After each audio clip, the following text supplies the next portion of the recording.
धन्यवाद स्वर्गीय पिता प्रभु यीशु मसीह, इस तीसरे दिन के लिए, इस शुरुआत के लिए प्रभु, आज के पहले भाग सेशन के लिए आपके दास को प्रभु फिर से एक बार हम आपके हाथों में सौंप देते हैं। प्रभु उन्हें आप में छुपाकर, आप उनमें होकर हम एक एक से बात करें पिता। आपका सत्य का आत्मा का अभिषेक प्रभु हम एक एक के जीवन में कार्य करें।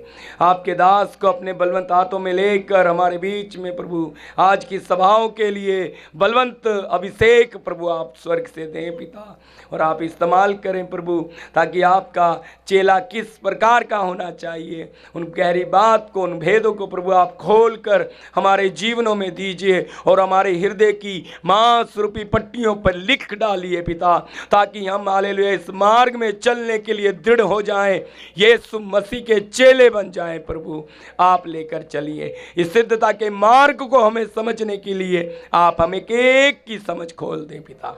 आपके पवित्र हाथों में इस समय को, इस वातावरण को देते हैं और आपके दास को प्रार्थना यीशु मसीह के नाम से, आमीन आमीन। प्रभु का दास मसीह का हम बहुत बहुत धन्यवाद करते हैं। आज इस कन्वेंशन के तीसरे दिन की सुबह में खुदावंद ने हम सबको फिर एक बार अपने साथ बैठने के लिए अच्छा मौका दिया है। प्रभु जी का बहुत बहुत शुक्र करते हैं। हालेलुया। मैं विश्वास करता हूँ हम सब लोग खुश हैं। हालेलुया। खुश है ना मेरे प्यारो? ये जो सुंदर मौका खुदावंद ने हमें दिया है, ऐसा मौका आप जानते हैं कभी कभी हमें मिलता है जब हम सब लोग इकट्ठे एक जगह इकट्ठे होकर आत्मिक संगति करते हैं और एक दूसरे को मिलते हैं और अपने पिता परमेश्वर की आराधना उसकी आत्मा और सच्चाई से करते हैं। हालेलुया। सारी बातों के लिए प्रभु जी का धन्यवाद। हम पिछले 2 दिनों से सीख रहे हैं कि यीशु मसीह का चेला बनना। मैं विश्वास करता हूं कि ये वचन आप लोगों को समझ आ रहा है और मन में बैठ रहा है। सही है ना? हालेलुया। तो कल जो सीखा हुआ रात को वचन है, या कल जो सुबह हमने सीखा हुआ वचन है, अगर उसमें से किसी को कोई सवाल है, कोई बात पूछने वाली है, तो आप पूछ सकते हैं, ताकि अगर कोई बात समझ नहीं आई,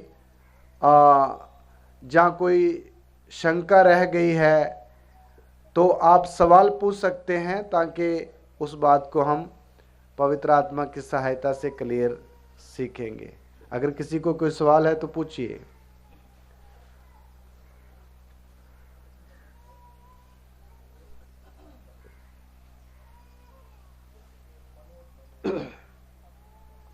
हालेलुया।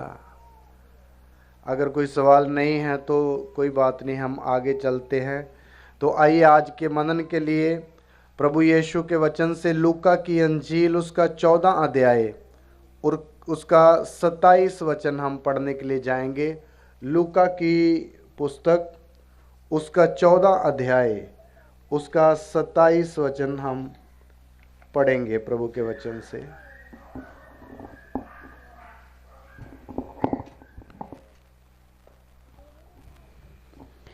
और जो कोई अपना क्रूस न उठाए और मेरे पीछे न आए, वह भी मेरा चेला नहीं हो सकता।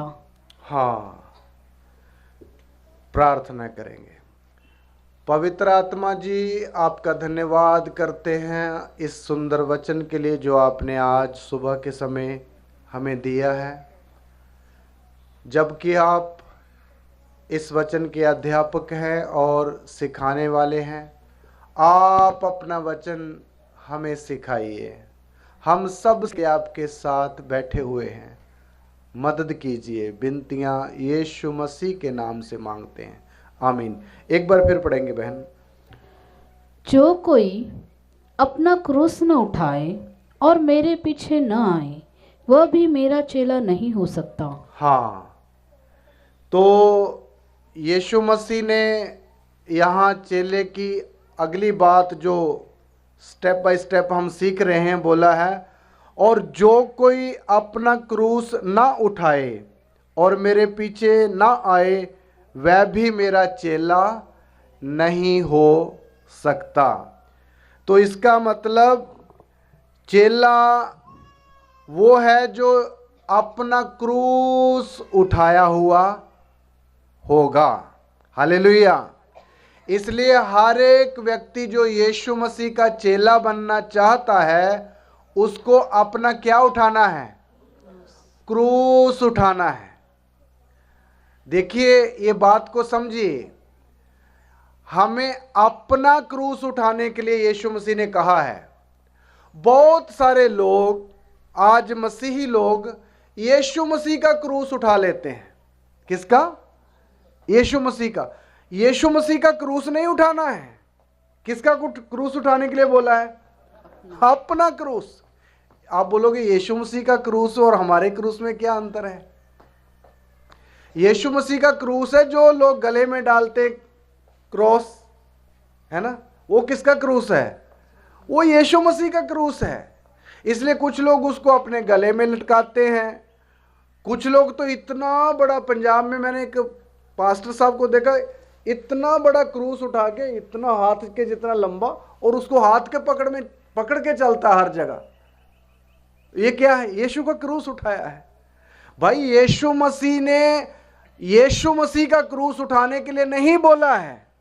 यहां हमने पढ़ा है जो कोई अपना क्रूस ना उठाए। इसलिए हमने जानी यीशु मसीह के चेले ने किसका क्रूस उठाना है? अपना क्रूस उठाना है। और क्रूस उठा के खड़े नहीं रहना है। लिखा है यीशु मसीह के क्या करना है? पीछे पीछे चलना भी है। हालेलुया। इसलिए यीशु मसीह ने सबसे पहले क्रूस को उठाया। आइए पढ़िए यूहन्ना की अंजील उसका 19 अध्याय का 17 वचन। यीशु मसीह ने सबसे पहले संसार के लोगों के लिए, कलीसिया के लिए अपना क्रूस उठाकर गोलगोथा तक अपनी सफर को पूरा किया। पढ़ेंगे यूहन्ना 19:17। तब वे यीशु को ले गए और वह अपना क्रूस उठाए हुए उस स्थान तक बाहर गया जो खोपड़ी का स्थान कहलाता है और इब्रानी में गुलगोता। हाँ, देखिए कितना क्लियरली लिखा है।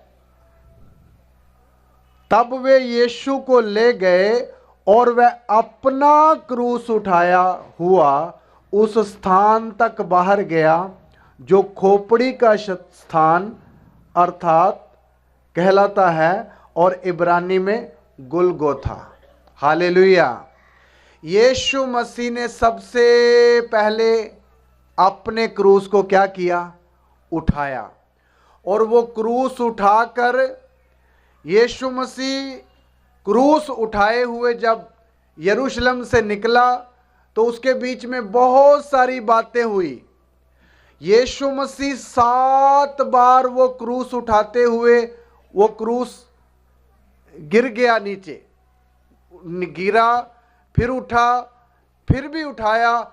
ऐसे करके प्रभु यीशु मसीह ने वो क्रूस उठाए हुए गोलगोथा तक अपने सफर को क्या किया? पूरा किया। हालेलुया। और उधर जाके उसी क्रूस के ऊपर अपनी क्या दे दी? जान दे दी। मेरे प्यारो, वो क्रूस एक दुखदाई हालत थी प्रभु के लिए। प्रभु ने वो दुख उठाया, लेकिन उससे एक बड़ा लाभ, जहां एक बड़ा छुटकारा किसका हो गया? पूरे मानव जाति का छुटकारा हो गया। हालेलुया। मानव जाति का अकेला छुटकारा नहीं हुआ, इस जमीन का भी छुटकारा हुआ। और सारे इन पंछियों का, सारे जानवरों का, सारे इस जितने भी समुद्र के अंदर रहने वाले जीवों का भी क्या हुआ? छुटकारा हुआ। लेकिन वो छुटकारा अभी पूरा का पूरा प्रगट रूप में हम नहीं देखते हैं। वो सारा प्रगट होने का एक समय है, वो समय बहुत जल्द आने वाला है। 1000 साल का राज्य में हम पूरा उस छुटकारे को हम क्या करेंगे, अनुभव करेंगे, हम भी और ये संसार भी, ये पूरी जमीन भी। क्योंकि वचन में लिखा हुआ है पृथ्वी अभी तक भी पीड़ाओं में पड़ी हुई क्या कर रही है, कहरा रही है। उसका छुटकारा तो हो चुका है, उसके लिए कीमत तो अदा कर दी गई है, लेकिन अभी वो असलियत में छुटकारा पाई हुई नहीं है। अभी भी पृथ्वी दुखी है, क्योंकि उसके ऊपर अपराध होता है, क्योंकि उसके ऊपर कत्ल खून बहते हैं, क्योंकि उसके ऊपर हर प्रकार की बुरी बात हो जाती है, पृथ्वी के ऊपर हो रही है। इसलिए पृथ्वी इन सारी बातों से क्या है, दुखित है। लेकिन एक समय आने वाला है जब ये पृथ्वी को भी क्या मिल जाएगा, छुटकारा होगा। फिर इस पृथ्वी के ऊपर एक छोटी चिड़िया का लहू भी नहीं गिरेगा। 1000 साल के राज्य में कोई किसी को मुर्गे का मांस नहीं मिलने वाला है, किसी को बकरे का मांस भी नहीं मिलने वाला है। कोई शेर को भी क्या खाना पड़ेगा, घास खाना पड़ेगा। आप देखिए, इसलिए किसी का लहू नहीं पड़ेगा जमीन के ऊपर। इसलिए पृथ्वी कितनी आनंद और खुशी के साथ उस दिन की पृथ्वी भी क्या जो रही है, बाट जो रही। इसी जैसे मैं और आप बाट जो रहे हैं, हम भी कहरा रहे हैं, नहीं कहरा रहे हैं। हम किस लिए कहरा रहे हैं, कब हमारे इस शरीर का क्या हो जाएगा, छुटकारा हो जाएगा, और हमारा यीशु बादलों पर आएगा तो हमारा शरीर क्या हो जाएगा, बदल जाएगा। इसलिए जब तक ये छुटकारा नहीं होता तब तक कलीसिया भी क्या कर रही है, कह रही है। इसलिए वही कहराने के कारण अभी जो गीत गा रहे थे कि मोह और पाप को दूर करते हुए दौड़ते रहे हम। तो इसलिए मेरे प्यारो, यीशु मसीह ने सबसे पहले क्रूस उठाया। अभी बाद में वही प्रभु यीशु मसीह बोल रहा है, जो कोई अपना क्रूस ना उठाए वो मेरा चेला नहीं हो सकता। अभी आपके मन में एक सवाल आएगा, ये क्रूस है क्या, कौन सा क्रूस है जो हमने उठाना है। कई लोगों को ये बात समझ नहीं आती कि क्या कौन सा क्रूस है जो हमने, हर एक विश्वासी ने, हर एक चेले ने उठाना है और कैसे उठाना है। हम सुनते तो हैं, लेकिन कई बार जैसे हमारे मन में वो बात बैठनी चाहिए बैठती नहीं है। इसलिए क्रूस उठाया हुआ है नहीं उठाया है, कई लोगों को ये पता भी नहीं रहता है। तो इस बात को हमने सीखना है। जब तक हम सीखेंगे नहीं तब तक एक व्यक्ति क्रूस उठा नहीं सकेगा। तो आइए, कैसे क्रूस उठाना है, जब क्रूस क्या है उसको हम सीखने के लिए जाएंगे। पहला पत्रस 4 अध्याय में आ जाएंगे। पहला पत्रस की पत्री उसका 4 अध्याय निकाल लीजिएगा।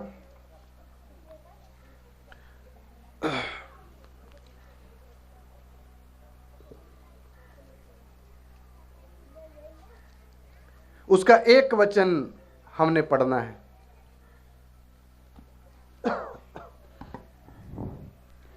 इसीलिए जबकि मसीह ने शरीर में होकर दुख उठाया, तो तुम भी उसी मनसा को हथियार के समान धारण करो, क्योंकि जिसने शरीर में दुख उठाया वह पाप से छूट गया। अगर आप ध्यान से ये वचन समझोगे तो आपको क्रूस का उठाने का मतलब समझ आएगा। एक बार फिर पढ़ेंगे सिस्टर, और सब लोग ध्यान से सुनिए।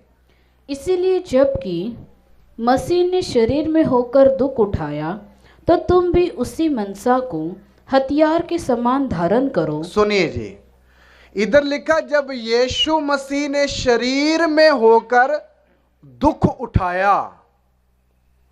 दुख उठाने का मतलब जब यीशु मसीह ने शरीर में होकर अपना क्रूस उठाया, तो तुम लोग जो यीशु मसीह के पीछे चल रहे हो, तुम भी उसी मंशा के को धारण करते हुए क्या करो, अपने लिए दुख उठाने का एक मन रखो। उसका अर्थ है, तो क्रूस क्या है? क्रूस है यीशु के पीछे चलने वाले प्रभु के चेले, जहां उसके प्यार करने वाले लोग यीशु मसीह के पीछे चलते समय जो भी कष्ट, जो भी निंदा, जो भी बदनामी, जो भी हानि, जो भी सतावट हमारे जीवन में आएगा, उसको उठाने का एक समर्पण, जहां एक मन, वो है हमारा क्रूस। हालेलुया, वो है हमारा क्रूस।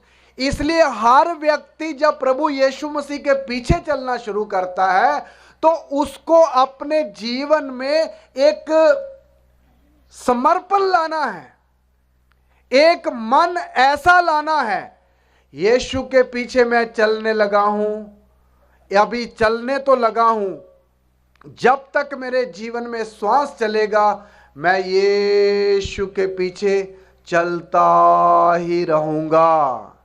उसके लिए भले मुझे निंदा उठानी पड़े, भले मुझे बदनामी उठानी पड़े, भले मुझे सारी बातों में घाटा ही पड़े, तो भी मैं प्रभु यीशु का क्रूस उठाते हुए उसके पीछे चलता ही क्या करूंगा, रहूंगा। ये है एक मन और यही है क्रूस।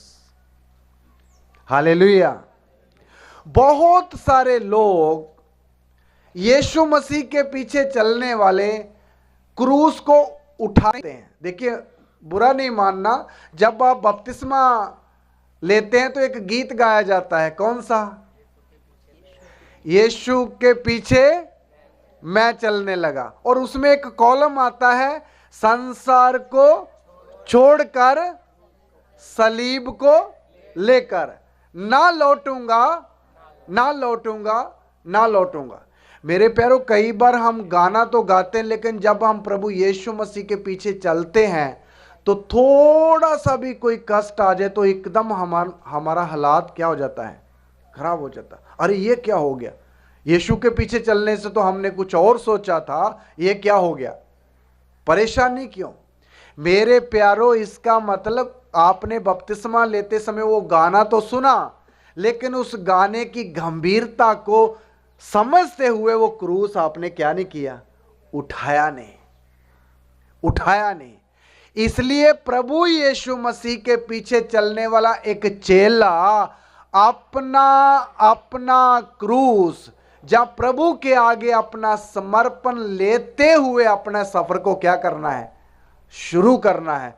मेरे प्यारों, जो व्यक्ति ये समर्पण और ऐसे मन के साथ यीशु मसीह के पीछे चलेगा, सवाल नहीं होता कि वो किसी भी मुसीबत और तंगी और दुख के सामने घबरा जाए, क्योंकि ये क्रूस जो आपके कंधे पर है, ये एक तो दुख का साइन है, क्रूस का जो निशान एक दुख का साइन है, लेकिन ये क्रूस तसल्ली भी देती है। हालेलुया। आप देखो, मैं और आप जब प्रभु यीशु मसीह की क्रूस के पास आते हैं दुख के साथ, तो तसल्ली मिलती है, पीड़ा मिलती है? भाई, आपका सारा दुख क्या हो जाता है, दूर हो जाता है, और उसी सलीब को ताकते हुए हम क्या पाते हैं, तसल्ली पाते हैं। हमारी इस गीत की किताब में एक गीत है, तेरा हूं ऐ रब सुनता तेरी बात, है ना? उसमें आगे है, रख तू मुझको अपने जख्मी पहलू के पास। मेरे प्यारों, जिस व्यक्ति को यीशु की क्रूस के पास बैठने का भेद समझ आ गया ना, कभी दुनिया की कोई निराशा उसको अपने कब्जे में ले नहीं सकती। हालेलुया। यही क्रूस उसको तसल्ली देती है, क्यों वो दास बोलता मुझे अपने क्रूस के पास रख, हे प्रभु मुझे अपनी सलीब के नजदीक रख, क्योंकि यहां आकर उसको पता है जब मैं पाप में था तो इसी क्रूस के पास आकर मेरे सारे छुटका बंधन खुल गए। इसी क्रूस के ऊपर शैतान को प्रभु यीशु मसीह ने क्या कर दिया, हरा दिया। इसी क्रूस के ऊपर यीशु मसीह ने हमारे लिए जय जयकार की क्या बजाई, ध्वनि बजाई। ये क्रूस बिल्कुल कष्ट का साइन है भले, लेकिन छुटकारा देता है। हालेलुया। वही क्रूस हमें जय देता है, वही क्रूस हमें मसीह में बने रहने के लिए साहस देता है। इसलिए हर व्यक्ति जो अपने कंधे पर ये अपना अपना क्रूस उठाया हुआ है, अगर आप इस क्रूस का भेद आपको समझ आ जाए तो आप कभी भी निराश नहीं होंगे, क्योंकि ये क्रूस आपको ये क्रूस असल में आपको उठाने के लिए बोला है। यीशु मसीह अपना क्रूस उठाकर गोलगोथा में गए, बाद में वही क्रूस ने यीशु मसीह को अपने ऊपर उठा लिया। मेरी बात समझे? इसी तरह ये क्रूस हमें बाद में क्या कर लेता है, अपने में ले लेता है। फिर एक व्यक्ति को किसी भय की जरूरत नहीं होती। आपको मालूम, शैतान सबसे ज्यादा डरता किससे है? यीशु मसीह की क्रूस से, क्योंकि यही क्रूस है जो शैतान को हराने के लिए परमेश्वर का सबसे बड़ा क्या ठहरा, प्रोग्राम ठहरा। अगर मैंने रात को आपको बताया ना, अगर शैतान को पता चलता जाता कि यीशु कौन है, तो वो कभी भी यीशु को किधर ना चढ़ाता, क्रूस पर चढ़ाता ही नहीं। क्योंकि क्रूस पर चढ़ाने से शैतान की हार हो गई। क्रूस पर यीशु चढ़ने से शैतान के सारे बड़े से बड़े किले भी क्या हो गए, टूट गए। अभी आपको मालूम, शैतान जिस दिन यीशु मसीह क्रूस पर चढ़ाया, उस दिन से उसकी उल्टी गिनती क्या हो रही है, चल रही है। कितनी, कौन सी गिनती? उल्टी गिनती। और बाइबल कहती है शैतान का भी थोड़ा ही समय क्या है। अब पढ़ के देखिए प्रकाशित वाक्य 12:12। प्रकाशित वाक्य, प्रकाश की पोथी, प्रकाशित वाक्य 12 अध्याय का 12 वचन।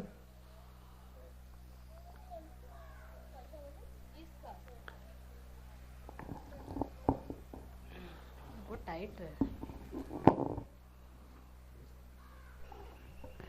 इस कारण हे स्वर्गों और उसमें रहने वालों मगन हो, हे पृथ्वी और समुद्र तुम पर हाय, क्योंकि शैतान बड़े क्रोध के साथ तुम्हारे पास उतर आया है, क्योंकि शैतान जानता है उसका थोड़ा ही समय और बाकी है। हाँ, क्रूस पर जिस दिन प्रभु यीशु मसीह चढ़ा, उस दिन से शैतान की गिनती कौन सी शुरू हो रही, उल्टी। तो आप सोचिए 2000 साल से उल्टी गिनती चल रही, तो अभी समय कितना रह गया? हमने पढ़ा थोड़ा ही समय बाकी रह गया। ये बात कौन जानता है? शैतान जानता है। यही क्रूस से शुरू करके शैतान को नरक में, पहले तो अथाह गड्ढे में डालने का, उसके बाद में नरक में डालने का समय बिल्कुल थोड़ा सा बचा है। तो मेरे प्यारों, मेरा बोलने का मतलब, क्रूस अगर एक व्यक्ति अपने कंधे पर रख के चलता है, वो जय का एक चिन्ह है। हालेलुया। जो क्रूस उठाया है वो ही जय को अनुभव करेगा। पास्टर साहब अभी यहां खड़े होकर बोले हमारे अभिलाषों की रस्सियां टूट जाए, हमारे लोभ की रस्सियां टूट जाए। ये सारी रस्सियां टूटने का जरिया क्या है? क्रूस। क्रूस। इसलिए हमने अपना अपना क्रूस उठा के किसके पीछे चलना है? कई लोग, कितने भाई बहन हैं जो बोलते हैं हमें हमारी अभिलाषाओं के ऊपर जय नहीं होती, हमारे दिमाग के ऊपर इतना बर्डन होता है, इतने विचार होते हैं, उनके ऊपर हमें फतह नहीं मिलती। मैं एक ही विनती करता हूं, कहां रहना शुरू करें? सलीब के पास। कहां? क्रूस के पास।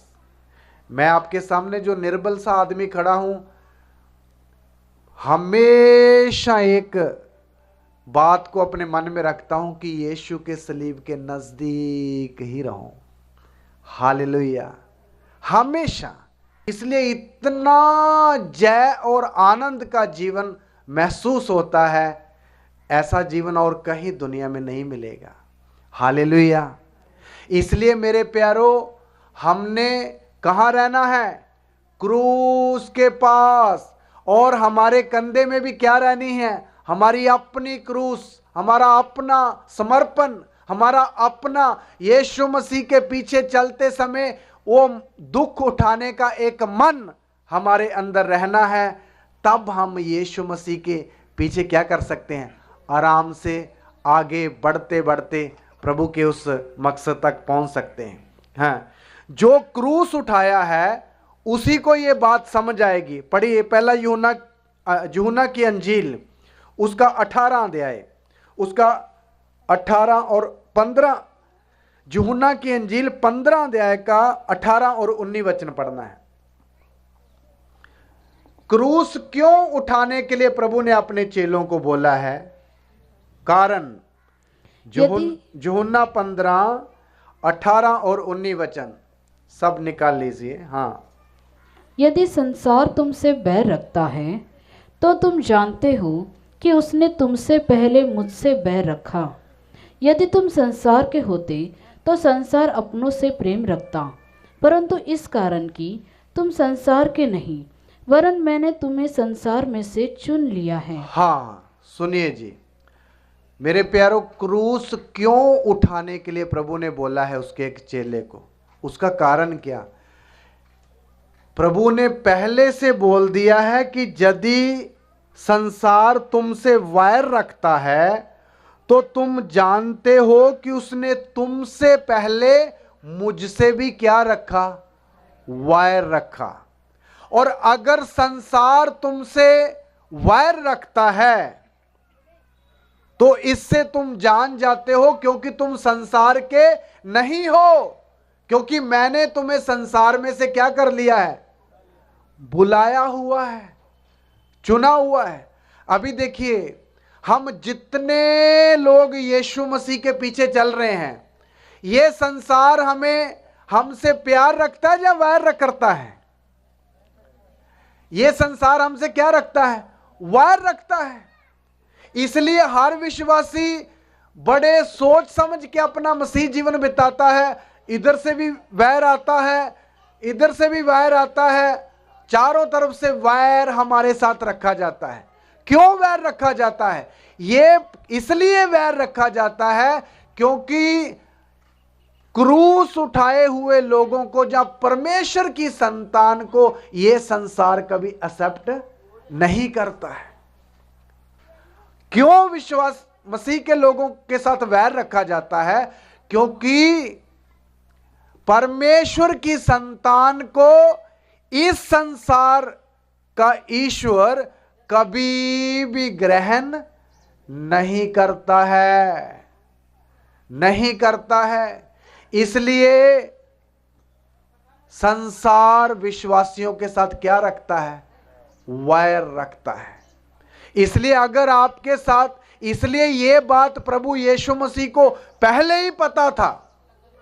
पहले पता होने के कारण हमारे प्रभु यीशु मसीह ने अपने शिष्यों को बोला कि अपना क्रूस उठाए हुए मेरे पीछे आए। हालेलुया। इसलिए मेरे प्यारो, संसार अगर हमसे वैर कर रहा है तो आपको उदास होने की जरूरत नहीं है, आपको निराश भी होने की जरूरत नहीं है।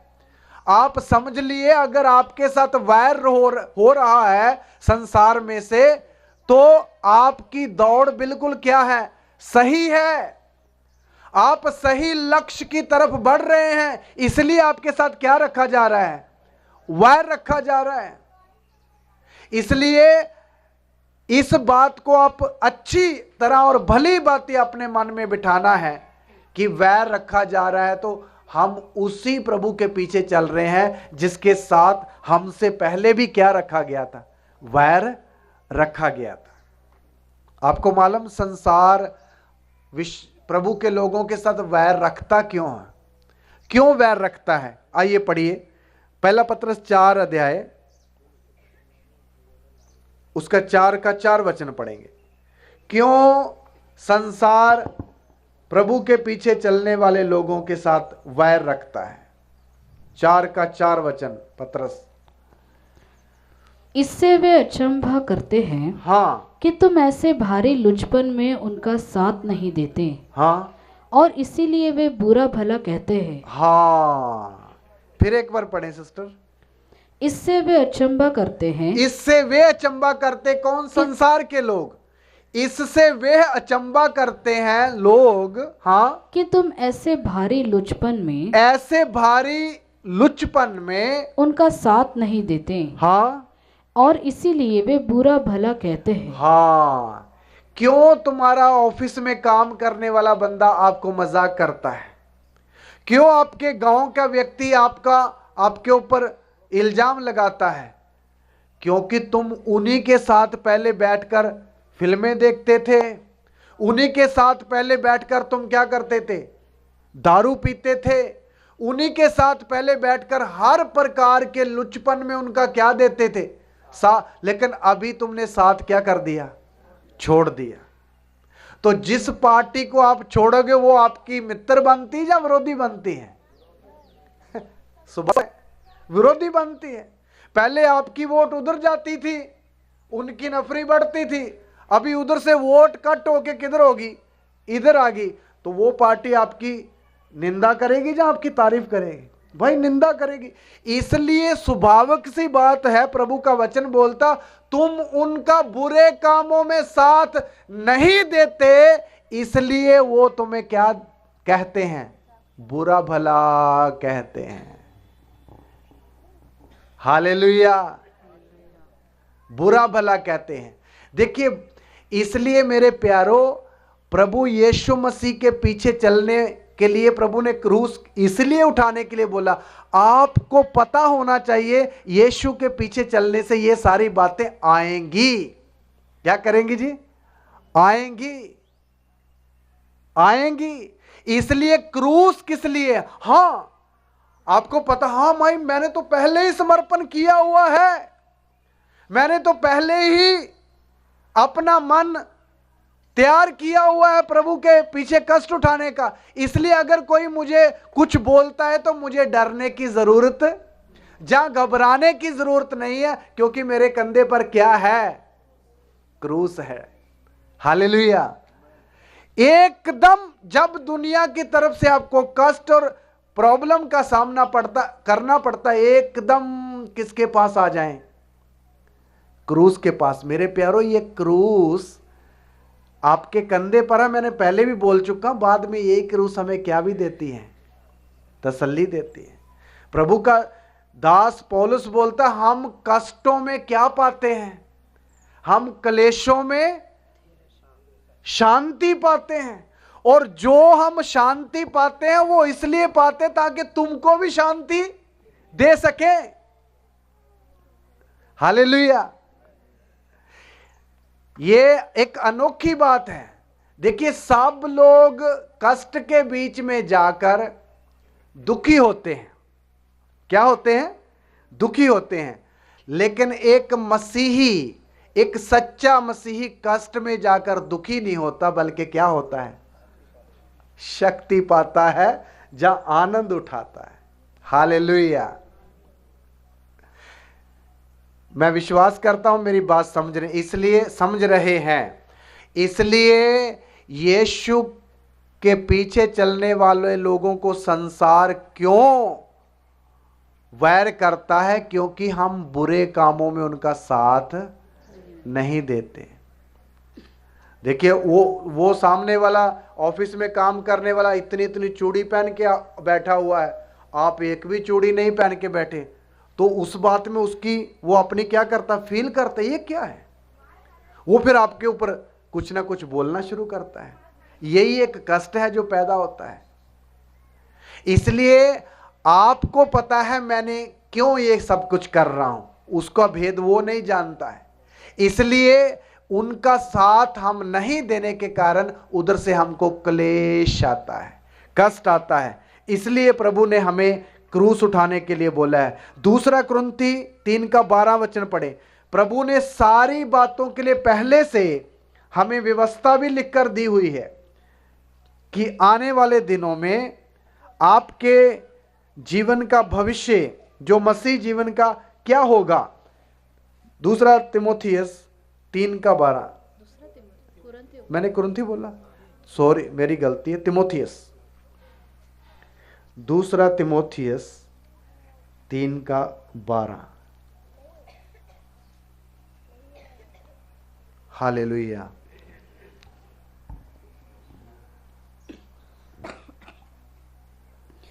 पर जितने मसीह यीशु में भक्ति के साथ जीवन बिताना चाहते हैं वे सब सताए जाएंगे। देखिए प्रभु यीशु का वचन क्या बोलता है, प्रभु के पीछे चलने वाले जितने लोग भक्ति के साथ मसीह में जीवन बिताना चाहते हैं वो सब क्या किए जाएंगे, सताए जाएंगे,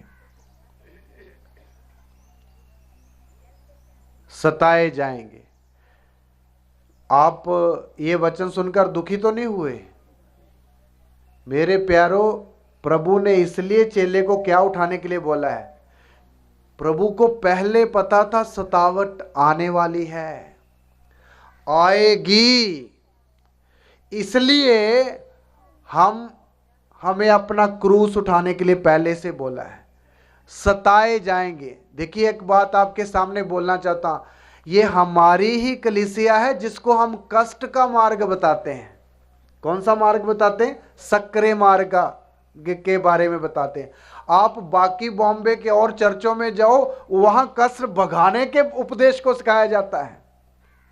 आओ तुम्हारे कष्ट सारे लेकर आओ और छोड़ के जाओ, फिर आनंद से भर कर जाओ। ये कौन सा उपदेश अच्छा है? कौन सा उपदेश अच्छा है? इसको हम प्रभु के वचन से ही सीखना। यीशु मसीह ने 2 रास्ते बताए हैं, एक चौड़ा मार्ग, एक, लेकिन यीशु ने बाद में यह भी बताया आपको किस में चलना है। किस में चलने के लिए बोला? दोनों में से सक्रिय मार्ग में। क्यों बोला है इसके पीछे बहुत अर्थ है, वो सारे अभी नहीं बता सकते। इसलिए मेरे प्यारों, हम क्यों कष्ट का मार्ग बताते हैं? इसमें चलने वाला व्यक्ति कभी भी भटकेगा नहीं। क्या नहीं करेगा? भटकेगा नहीं। अगर जिसको आप पहले ही बोलोगे आओ आनंद और आनंद और आनंद, लेकिन वचन तो बोलता मसीह में भक्ति के साथ जीवन बिताने वाले सताए जाएंगे। जब जिनको आनंद की आशा दी गई हो, बाद में जब उनके जीवन में संकट आएगा तो वो बोलेंगे हमारे साथ तो धोखा हुआ, हमें तो ये बोला गया था आओ आनंद, कष्ट सारे दूर हो जाएंगे, तुमको कष्ट कभी रहेगा ही नहीं, तुम तो राजाओं के राजा की संतान हो, लेकिन यहां तो लाले पड़े हुए हैं। फिर वो ठोकर खाएंगे और पीछे बैकस्लाइड हो जाएंगे।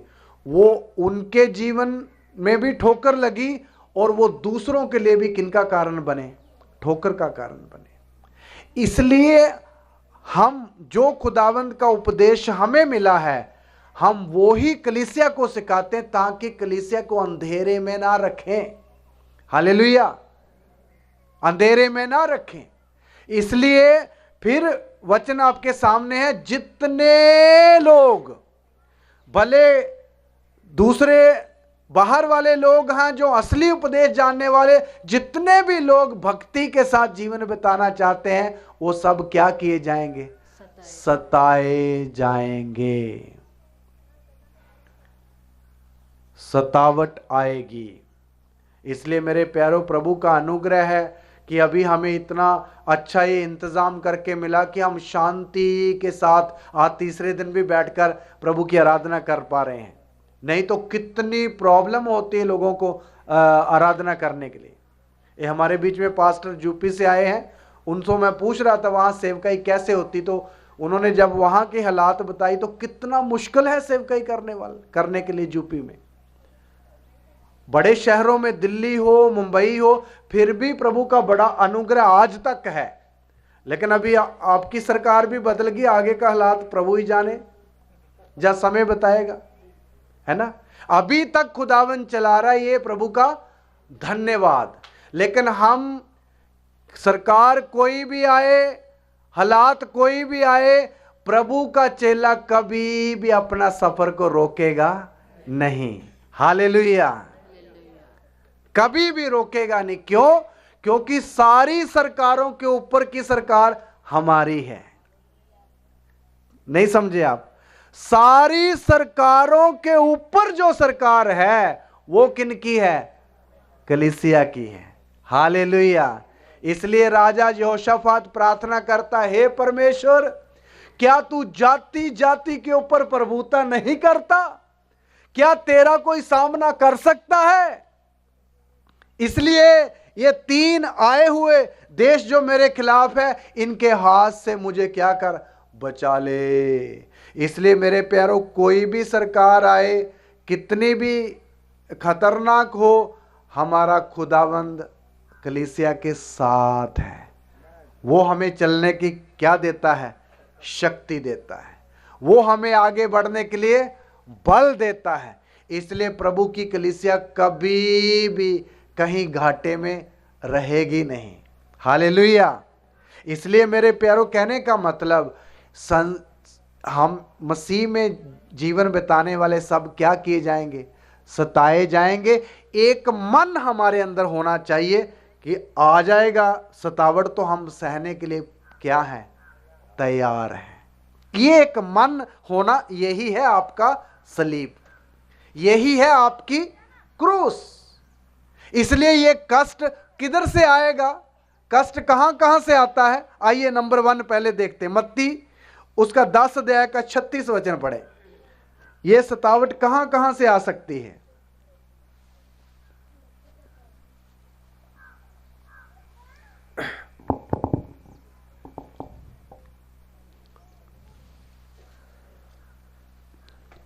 मत्ती 10:36 वचन। मनुष्य के बैरी उसके घर ही के लोग होंगे। हाँ, सतावत कहां कहां से आएगी? नंबर 1 है, कहां से? मनुष्य के दुश्मन उसके घर के लोग होंगे। नंबर 1, हमारे घरों से ही हमारे वैरी खड़े हो जाएंगे। मेरे प्यारों, बुरा नहीं मानना, वचन में हम पढ़ते यीशु मसीह के अपने भाई भी उस पर क्या नहीं रखते थे? विश्वास नहीं रखते थे।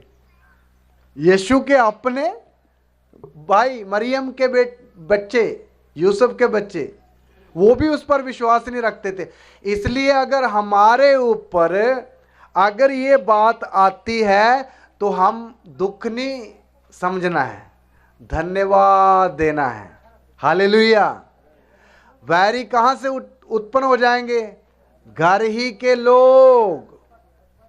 इसलिए अगर उधर से हमारा घर का पापा विरोध कर रहा है, जहां मम्मी विरोध कर रही है, जहां चाचा विरोध कर रहा है, तो उनके ऊपर गुस्सा ना करें, उनको मसीह का अच्छा चाल चलन अपने जीवन से दिखाएं। आपका एक दिखाया हुआ प्यार उनको जीत सकता है। हालेलुया। हमने जो अगापे प्यार सीखा, आपको सता रहा है एक व्यक्ति, आप उसको क्या दिखाना है? मसीह का स्वभाव दिखाना है। वो मसीह का स्वभाव दिखाकर वो व्यक्ति जो आपको सताने वाला है, उसको आप क्या कर सकते हैं? जीत सकते हैं। मुझे एक प्रभु के दास की बात याद आ रही है। प्रभु का दास बोलता है कि एक लास्ट बस थी, तो उसमें खड़े होकर मैं प्रचार करता था बस में। तो अंधेरा हो गया, रात के 8:30 7 का करीब टाइम था, 8 8:30 का।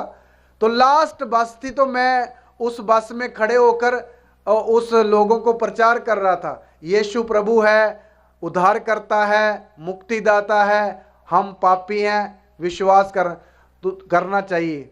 तो बस के लोगों को बड़ा गुस्सा आ गया कि ये यीशु का प्रचार कर रहा है, वो सब दूसरी जाति वाले थे। तो उन्होंने क्या किया, किसी तरह धक्का धुक्का मार के पास्टर को क्या कर दिया, बस से नीचे उतार दिया। और एक व्यक्ति ने जोर से उसके कमर में एक घूसा मारा, पास्टर के कमर, तो नीचे उतर गया, उतार दिया। जब नीचे उतर गया तो पास्टर बोलते, मैंने ऐसे कर दिया, बाय बाय बाय करके मैंने बस वालों को पीछे से ऐसा कर दिया। चलो रात बीत गई, पास्टर बोलता मैं चलता चलता 2:30 बजे रात के अपने घर पहुंचा। तो चलो आकर सो गया। सुबह मैंने उठकर नाश्ता वगैरह किया, तो मैंने मार्केट की तरफ जा रहा था। तो वहाँ एक जो बैंक का गार्ड था, वो मुझे उसने बोला, प्रभु के दास इधर आइए, इधर आइए, एक नया बैंक मैनेजर आया है, मैं आपको उसके साथ मिलाना चाहता हूँ। तो मैंने बोला चलो, उसके अंदर गया, ऑफिस में गया, तो उन्होंने नमस्ते बोला। तो वो बैंक मैनेजर बोला, मुझे देखता रहा, बोलता एक बात बताओ, कल रात आप किसी फला जगह से लास्ट बस में चढ़े थे? हाँ बोला, चढ़ा तो था। तो बोलते आपको लोगों ने धक्का देकर नीचे उतार दिया? हाँ बोला, उनको अच्छा नहीं लगा इसलिए उन्होंने धक्का देकर नीचे उतार दिया। खुशी से बता रहा है। तो बोलते आपको सबसे लास्ट में एक घूसा भी किसी ने मारा? हाँ मारा तो था, थोड़ा दर्द अभी भी है। पास्टर बोल रहा है।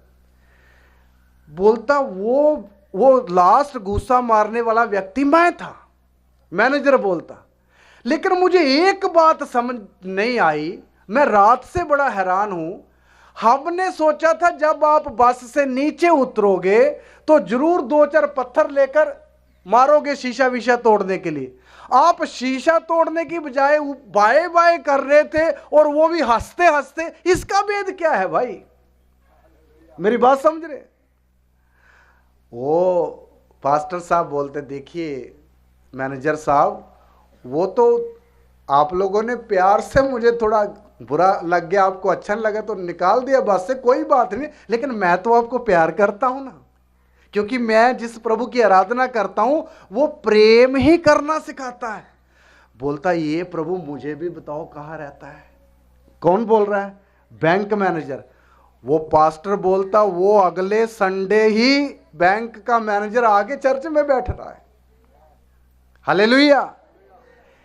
देखिए मेरे प्यारों, मैंने ये क्यों बताई आपके सामने बात, जो अगर हमारे घर के लोग हमारा विरोध करते हैं, जब पड़ोस के लोग हमारा विरोध करते, तो आपका आगे रिप्लाई क्या है वो देखना है। ये नहीं वो आपको विरोध कर रहे तो आप भी उल्टा उनको 4 सुनाओ, नहीं, ये प्रभु की शिक्षा नहीं है। ये क्रूस उठाए हुए लोगों की तालीम है ही नहीं है।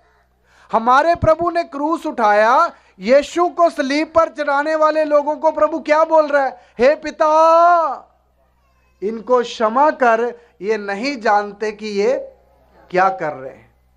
देखिए बाद में, उससे पहले गतसमनी बाग में सिपाही पकड़ने के लिए आ गए। पतरस को गुस्सा आ गया, उसने तलवार निकाली और एक का कान उड़ गया, वो कान नीचे पड़ा है। तो पतरस को प्रभु ने बोला, हे पतरस, अपनी तलवार अपने काबू में रख, क्योंकि जो तलवार चलाते हैं वो तलवार से मारे जाएंगे। और यीशु मसीह झुककर नीचे क्या उठा रहा है? कान टुकड़ा उठाकर इधर ऐसे रखकर ऐसे ऐसे कर दिया, तो कान जुड़ गया। देखिए कौन है वो? जो यीशु मसीह को हाथकड़ी लगाने वाला व्यक्ति, उसका कान पकड़ के उसके साथ जोड़ दिया। इसका ऐसा एक स्वभाव कहां किसी के पास होता है कभी? यीशु मसीह ये स्वभाव कहां से लेकर आए थे? स्वर्ग से। हालेलुया। इसलिए वो ही यीशु, मैंने आपको थोड़े दिन पहले बताया कहां रहता है? हाँ जी, मुझ में रहता है, हम में रहता है। इसलिए आज तुम क्रूस उठाए हुए लोगों को अगर कोई सता रहा है तो हमने क्या करना है? हमने उनका विरोध नहीं करना है। उनको क्या देना है? मसीह का प्यार दिखाना है। हालेलुया। मसीह की मोहब्बत दिखानी है। मुझे एक और बात याद आ रही है, जहां जहां आप मसीह का स्वभाव उनको दिखाओगे, उनके अंदर का शैतान उनको छोड़कर क्या हो जाएगा? भाग जाएगा। केरला की एक पत्नी की बात है। पति बहरीन में रहता था, बाहरी देश में, और बहन चर्च जाती थी और किसी हिंदू जाति की थी, मंगलसूत्र पहना हुआ था। बहन ने यीशु प्रभु को ग्रहण कर लिया और पानी में डूबकर बपतिस्मा ले लिया। ये सब कुछ उतार के घर में रख दिया। सास को पता चला कि ये तो सब कुछ शून्य खाली हो गई। उसने अपने बेटे को फोन किया, गड़बड़ हो गई है, तेरी पत्नी ने क्या कर दिया? मंगलसूत्र उतार दिया। वो पति साहब को गुस्सा आया, उधर से टिकट बुक किया, सीधा केरला आया, एयरपोर्ट से उतरा, सबसे पहले पिस्तौल खरीदा, 6 गोली वाला एक पिस्तौल लिया और पिस्तौल अपनी पैंट में दबा कर रखा और घर के अंदर आया, पत्नी को कमरे के अंदर ले गया, दरवाजा बंद किया, सीधा दीवार के साथ लगाकर यहां गन रख दी। बोलता मैं पहले आपको मारूंगा, उसके बाद मैं मरूंगा। तुमने मेरे बिना पूछे बपतिस्मा क्यों लिया और ये अपना मंगलसूत्र क्यों उतारा? तो वो बहन की आगे आवाज क्या थी वो सुनना। उन्होंने बोला, केरला की बहन लोग अपने पति को अचायन बोलती है, रिस्पेक्ट के लिए। उन्होंने बोला, हे अचायन, आप मुझे गोली मार देना, मार दो, कोई दिक्कत नहीं है, लेकिन गोली मारने के बाद आप नहीं मरना। आप ना पहले बपतिस्मा लेना, फिर अपना जीवन बिता के आप अपनी मौत में मरना, ताकि मैं आपको प्यार करती हूं, इसलिए स्वर्ग में हम इकट्ठे रहेंगे। कौन बोल रही है? पिस्तौल किधर है? आप सोचिए, इधर पिस्तौल रखा हो, कोई ऐसी बात बोलेगा? हाथ नहीं उठा रही, पीछे करो पीछे करो, ऐसा नहीं कर रही। पति सब जब ये बात सुन रहा तो पिस्तौल धीरे धीरे किधर आ रहा है? हाथ नीचे आ गया। इतना गोली मारने के जैसा हूं, फिर भी मेरे लिए सोच रही है। उन्होंने बोला, ये यीशु जो आपके अंदर है, ये भी मुझे भी चाहिए। वो पति बोलता, भाई वो कुंडी खोल ली, बाद में वो पत्नी उसको अपने पास्टर के पास ले गई, उसको उनको भी क्या दे दिया? बपतिस्मा दे दिया। हालेलुया।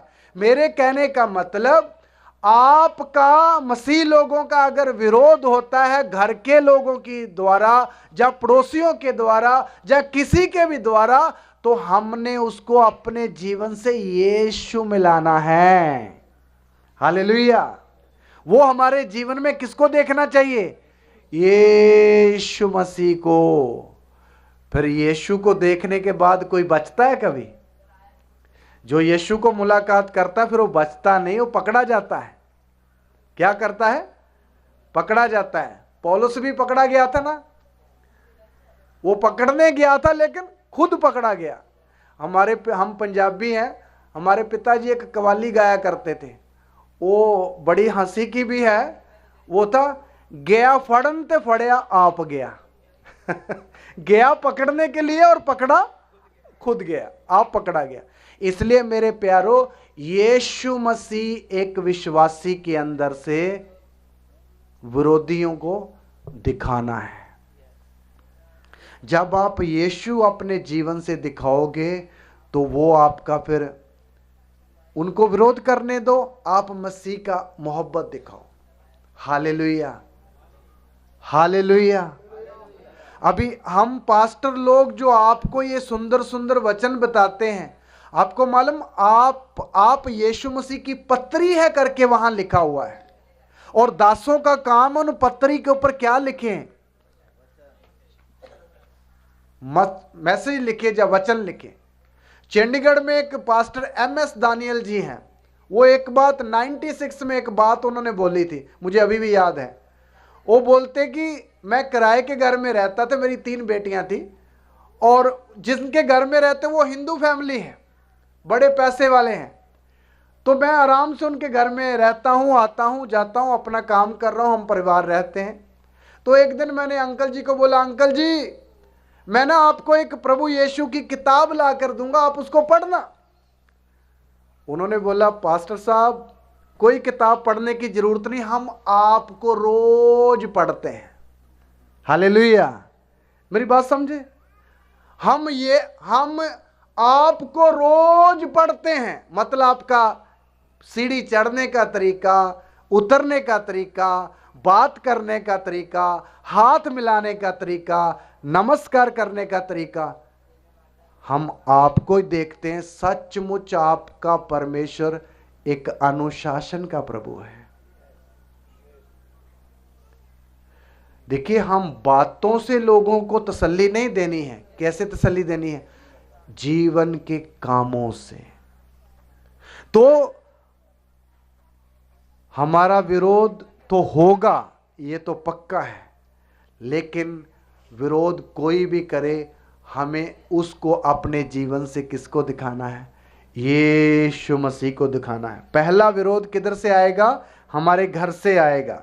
और क्यों आएगा? पढ़िए 10 का 22 वचन भी, मत्ती 10 का 22।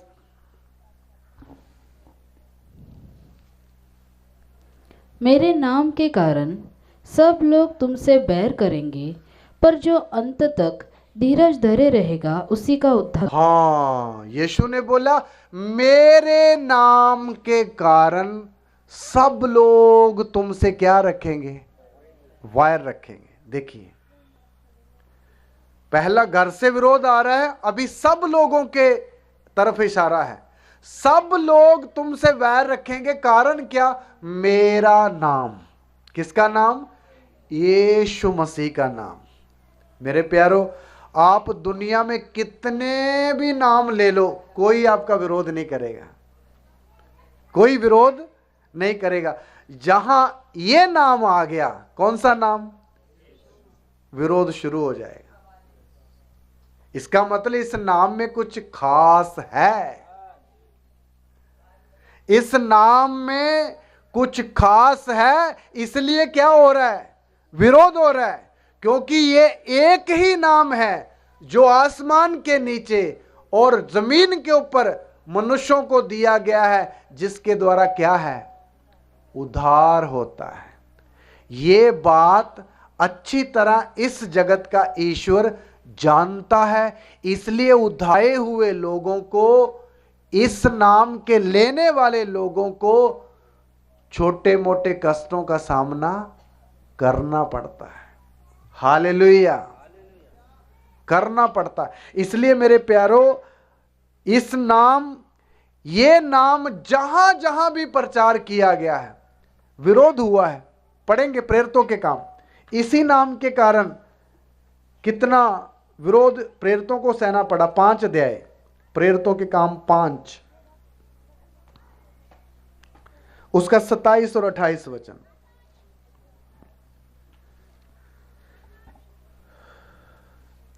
उन्होंने उन्हें लाकर महासभा के सामने खड़ा कर दिया।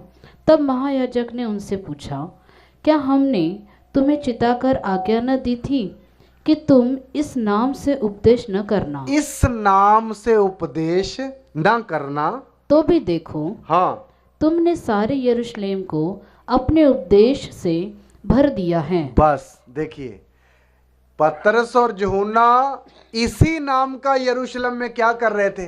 प्रचार कर रहे थे। यीशु नाम, यीशु नाम, चंगाई देने वाला नाम, सामर्थी नाम।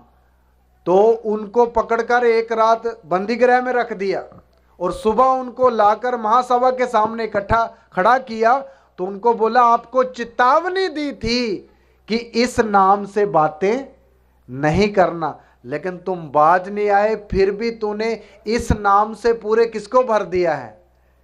यरूशलेम को भर दिया है। हालेलुया।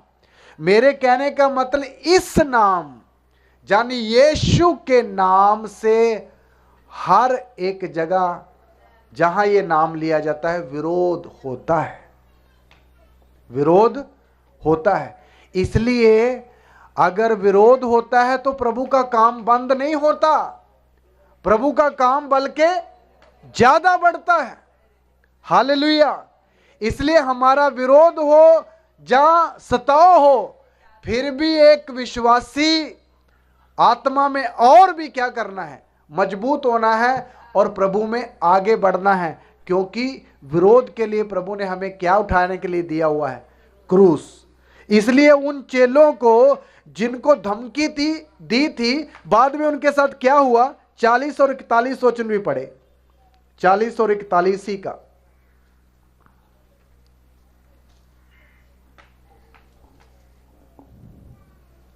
तब उन्होंने उसकी बात मान ली और प्रेरितों को बुलाकर पिटवाया और यह आदेश देकर छोड़ दिया कि यीशु के नाम से फिर कोई बात न करना। हाँ, वे इस बात से आनंदित होकर महासभा के सामने से चले गए कि हम उसके नाम के लिए अपमानित होने के योग्य तो ठहरे। हाँ, देखिए उन्हीं चेलों को बाद में उन लोगों ने क्या किया? पिटाई भी करवाई। क्या किया? पीटे गए, कुछ बैंते उनकी टांगों में मारी, पीठ में मारी, तो चेले रोना शुरू कर दिया। उधर लिखा वो आनंद हो के वहां से क्या हो गए? चले गए। क्यों? उन्होंने ये सोचा हम यीशु मसीह के नाम के कारण अपमानित होने के योग्य तो ठहरे। देखिए, कष्ट में सब लोग दुखी होते हैं, एक ही जाति ऐसी है जो कष्ट में क्या होती है? आनंद होती है। वो कौन सी जाति है? यीशु मसीह की कलीसिया। हालेलुया। चेले रोए नहीं, जहां अपने सताने वालों को कुछ ऊटपटांग नहीं बोला, विरोध नहीं किया, बल्कि प्रभु का धन्यवाद किया कि हम प्रभु के नाम के लिए निंदित होने के योग्य तो ठहरे। मेरे प्यारों, हर एक विश्वासी जो प्रभु का चेला बनना चाहता, उसके अंदर ऐसा ही मन होना चाहिए, मुझे भी प्रभु यीशु के लिए निंदा उठाने का मौका मिले तो कितना अच्छा है। हालेलुया। मुझे भी यीशु मसीह के लिए कुछ सताव मिले तो कितना भला है, क्योंकि ये आशीष का कारण है, ये दुखी होने वाली बात नहीं है। हो सकता मेरे वचन को आप कैसे समझ रहे हो? असल में जो इस वचन को समझता है, वो इस विरोध को क्या समझेगा? धन्य। क्या समझेगा? धन्य। प्रभु यीशु मसीह ने भी ऐसा ही कहा है। पढ़ के देखिए मत्ती 5 में आ जाइए। यीशु मसीह ने भी हमें क्या बोला है? मत्ती 5 उसका 11-12। धन्य हो तुम जब मनुष्य मेरे कारण तुम्हारी निंदा करे, तुम्हारी निंदा करे, तुम क्या हो? धन्य हो। धन्य हो तुम जब मनुष्य मेरे कारण तुम्हारी निंदा करे और सताए और झूठ बोल बोलकर, हाँ, झूठ बोल बोलकर तुम्हारे विरोध में हाँ सब प्रकार की बुरी बातें कहें। देखिए, प्रभु यीशु मसीह बोला तुम मुबारक हो जब मेरे नाम के कारण तुमको निंदा हो, सताओ हो, हर प्रकार की झूठ बोल बोलकर तुम पर इल्जाम लगाया जाए, तो तुम क्या हो? धन्य हो। तुम धन्य हो। आगे क्या करना है? हाँ, पढ़िए आगे, अगले वाली आयत। तब आनंदित और मग्न होना, क्योंकि तुम्हारे लिए हाँ जी स्वर्ग में बड़ा फल है। हालेलुया। प्रभु ने बोला तुम उदास और निराश नहीं होना, बल्कि आनंदित और मगन हो जाना, क्योंकि स्वर्ग में तुम्हारे लिए क्या है?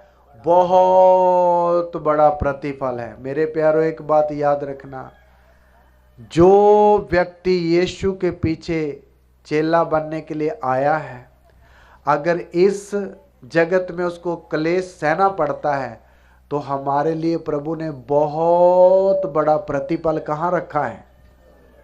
स्वर्ग में रखा है, स्वर्ग में रखा है।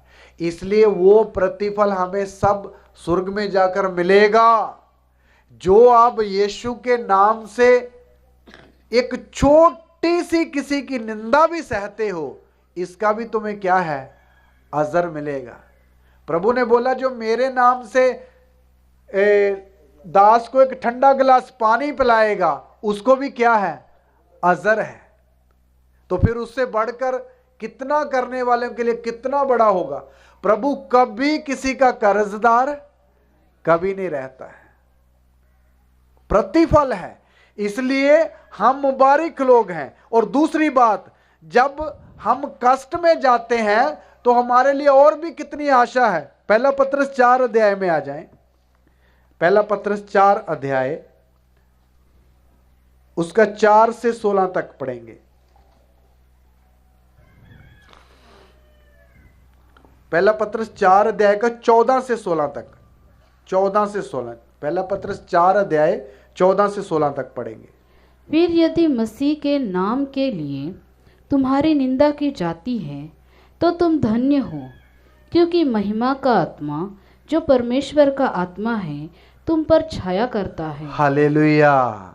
देखिए, फिर यदि मसीह के नाम के कारण तुम्हारी निंदा की जाती है तो तुम धन्य हो। फिर भी क्या बोल रहा है? तुम धन्य हो, क्योंकि महिमा का आत्मा जो परमेश्वर का आत्मा है तुम क्या करता है? छाया करता है। देखिए, जो लोग यीशु मसीह के कारण निंदा या कष्ट या तकलीफ उठाते हैं, उनके ऊपर एक आत्मा क्या करती है? छाया करती है। कौन सी आत्मा? पवित्र आत्मा और महिमा का आत्मा, ये दोनों एक ही है, उसका छाया रहता है। हालेलुया। इसलिए मेरे प्यारो, हमें ये कष्ट अगर हमारे जीवन में आते हैं तो आप सोच लिए हमारे जीवन में महिमा का आत्मा क्या करता है? छाया करता है। पहली सदी के विश्वासी लोग इतने कष्टों को झेले हुए थे। 2 वचन पढ़ के मैं समाप्त करना चाहता हूं, सिर्फ 2। वो इतने कष्टों को झेले हुए थे, वो क्यों खड़े रहे? उसका कारण बता के आपको खत्म करता हूं।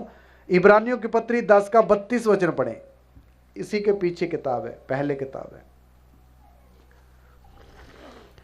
परंतु उन पिछले दिनों को स्मरण करो, पिछले दिनों को याद करो, जिनमें तुम ज्योति पाकर दुखों के बड़े संघर्ष में स्थिर रहे। हाँ, विश्वासी लोगों को बोल रहा, तुम उस पुराने दिनों को याद करो जिनमें तुम बड़े क्लेशों के बीच में ज्योति पाकर भी क्या रहे?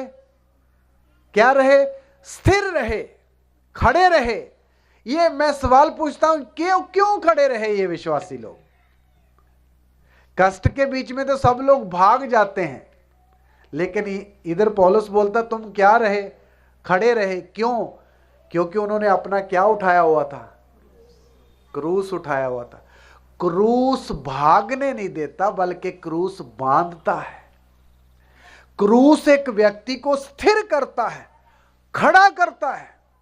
हालेलुया, खड़ा करता है। इसलिए आप याद रखिए, प्रभु यीशु मसीह ने अगर चेले को क्रूस उठाने के लिए बोला है तो उसके पीछे उसका बड़ा उद्देश्य है। आपने सुना होगा कितने लोग मसीह में आते हैं, जब थोड़ी सी उनको धमकी मिलती तो वो घर वापसी कर देते हैं। सुना ना कभी घर वापसी? ये कौन है? ये वो है जिन्होंने क्रूस नहीं उठाया, वो घर वापसी करते हैं। भाई, जिसके कंधे पर क्रूस है वो कभी घर में वापसी नहीं करता, बल्कि घर में पड़े लोगों को भी किधर लेके आता है? क्रूस के पास लेके आएगा। रास्ता यही है, इसी में चलो। हालेलुया। तो ये खड़े रहे क्योंकि इन्होंने क्या उठाया था? क्रूस उठाया था। तो क्रूस ही है हर भाई हर बहन को मसीह में खड़े रहने की क्या देता है? शक्ति देता है। हालेलुया, शक्ति देता है। उसके बाद में एक वचन और पढ़िए, 35 वचन, 10 का 35। इसीलिए अपना हियाव न छोड़ो, क्योंकि उसका प्रतिफल बड़ा है। हालेलुया। विश्वासी लोगों को प्रभु बोलता, अपना हियाव ना छोड़ो, क्योंकि उसका प्रतिफल बहुत बड़ा है। इसलिए मेरे प्यारो, हमें कभी भी कष्ट के बीच में मसीह के पीछे चलते समय अगर दुख मुसीबत का भी सामना करना पड़े तो अपना हियाव कभी नहीं छोड़ना है, क्योंकि इसका प्रतिफल क्या है? बहुत बड़ा है। तो क्रूस जो है वो हमारी हिम्मत बांधता है, हमारी हिम्मत को क्या करता है?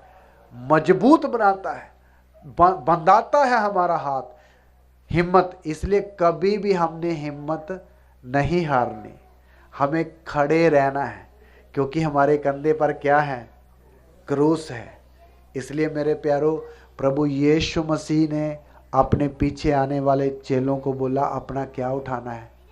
क्रूस उठाना है। आइए हम अपनी आंखों को बंद करें। Hallelujah, hallelujah. इन वचनों के लिए थोड़ी देर प्रभु जी का धन्यवाद करें, धन्यवाद करें। यीशु मसीह ने अपना क्रूस उठाया और वो यीशु हमको बोलते हैं कि तुम भी अपना क्रूस उठाओ। Hallelujah, hallelujah.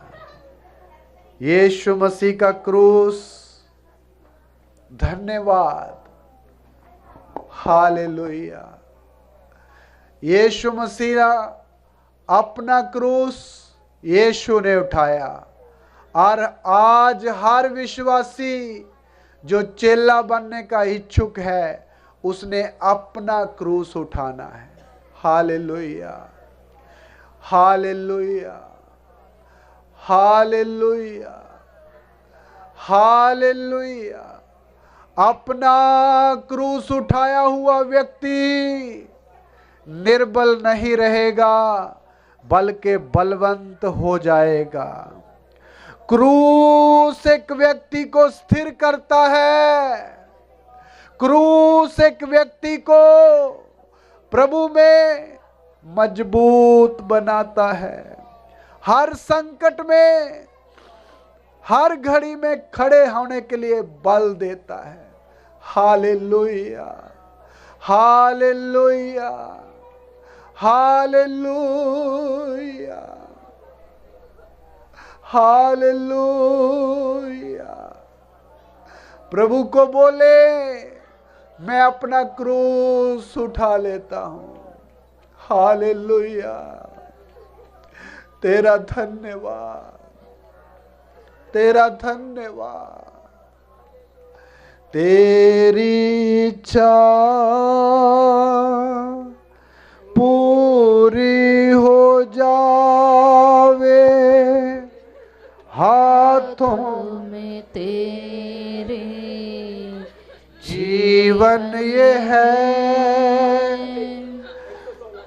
मैं मिट्टी हूँ, तू है कुमार, मुझको उठा, मुझको बना। मैं मिट्टी हूँ, तू है कुमार,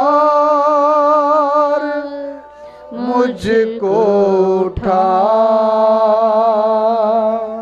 मुझको बना। अपनी मर्जी से मैं चलता रहा, तुझको कभी ना अपना कहा, लेकिन यीशु आज से मैं अपने क्रूस को उठ लेता हूँ, लेकिन यीशु आज से मैं मेरे क्रूस को ले लेता हूँ। तेरी इच्छा पूरी हो जावे, हाथों में तेरे जीवन ये है। मैं मिट्टी हूँ, तू है कुमार, मुझको उठा, मुझको बना। मुश्किलों के सागर में नैया मेरी डूब रही, खेवनहारा यीशु तू है, आता हूँ मैं तेरे चरणों में। खेवनहारा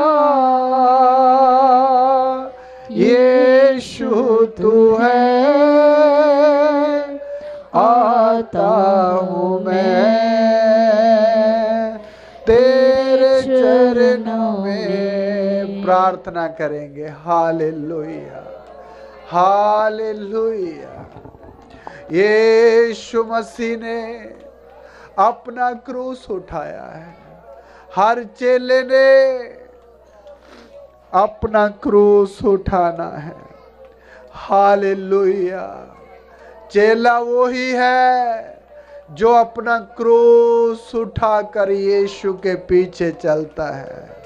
यीशु ने बोला, अगर कोई अपना क्रूस उठा के मेरे पीछे ना आए तो वह मेरा चेला हो नहीं सकता है। Hallelujah, hallelujah, hallelujah. प्रभु यीशु महान, प्रभु यीशु राजा, तेरा धन्यवाद हो, तेरा धन्यवाद। तेरे नाम की महिमा हो, महिमा हो। Hallelujah, hallelujah.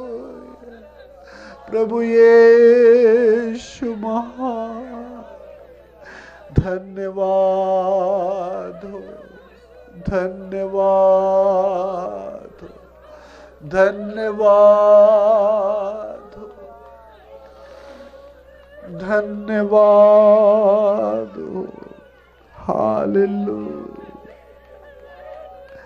आइए बाकी के समय को प्रभु के दास के हाथ में देते हैं। हाँ ब्रेक।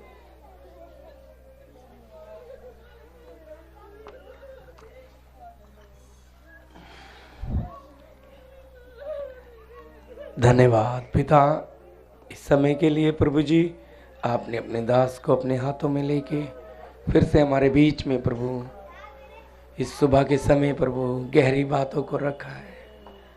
प्रभु आपने अपना क्रूस उठाने के बारे में जो गहरी बात हमारे बीच में रखी, हमारे घर के विरोध कहाँ से शुरू होता है, इस पीछे के उद्देश्य को, इस भेद को आपने खोल कर हमारे सामने आईने के समान, दर्पण के समान रख दिया।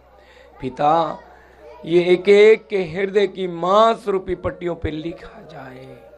कईयों के लिए ये भोजन, ये वचन आशीष का कारण बने।